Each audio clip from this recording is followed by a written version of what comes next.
ಹಾಗೂ ವೇದಿಕೆ ಮುಂಭಾಗದಲ್ಲಿರುವಂಥ ವಕೀಲ ಮಿತ್ರರೇ,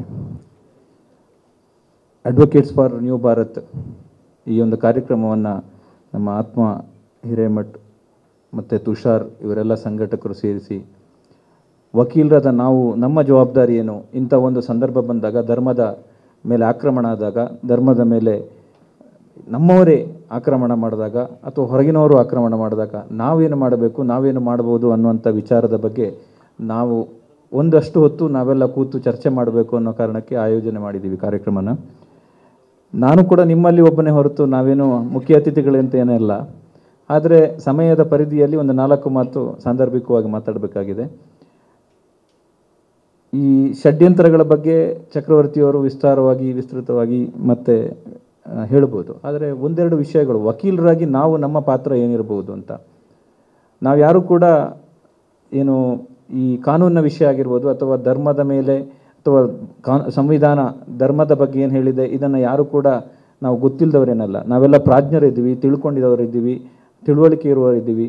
ಆದರೆ ನಮಗೆ ಎಲ್ಲೋ ಒಂದು ಕಡೆ ಮಾಹಿತಿಗಳ ಕೊರತೆ ಇರ್ಬೋದು. ನಮ್ಮ ಬ್ಯುಸಿ ಶೆಡ್ಯೂಲ್ನ ಮಧ್ಯೆ ನಮಗೆ ಏನಾಗ್ತಾ ಇದೆ, ಇವತ್ತು ಧರ್ಮದ ವಿಚಾರದಲ್ಲಿ ನಮ್ಮ ಮೇಲೆ ಯಾವ ರೀತಿ ಆಕ್ರಮಣ ಆಗ್ತಾ ಇದೆ, ಅದು ಧರ್ಮಸ್ಥಳ ಇವತ್ತಿನ ಜ್ವಲಂತ ಸಮಸ್ಯೆ. ಆ ಥರದ ಸಮಸ್ಯೆಗಳು ಹಿಂದೇನೂ ಬಂದಿತ್ತು, ಮುಂದೇನೂ ಬರಬಹುದು.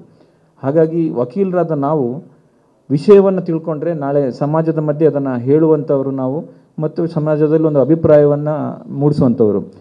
ಅದಕ್ಕೆ ವಕೀಲರನ್ನು ಸೋಷಿಯಲ್ ಇಂಜಿನಿಯರ್ಸು, ಸೋಷಿಯಲ್ ಡಾಕ್ಟರ್ಸ್ ಅಂತ ಕರೀತಾರೆ.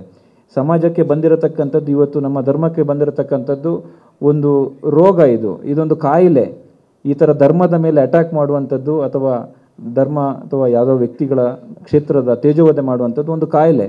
ಇದಕ್ಕೆ ಸೂಕ್ತವಾದ ಚಿಕಿತ್ಸೆಯನ್ನು ಕೊಡಲಿಕ್ಕೆ ನಾವೆಲ್ಲರೂ ಸಬಲರು ಮತ್ತು ನಾವು ಆ ದೃಷ್ಟಿಯಿಂದ ತುಂಬ ಕೆಲಸಗಳನ್ನು ಮಾಡಬೇಕು ಅಂತ ನನಗನ್ಸುತ್ತೆ.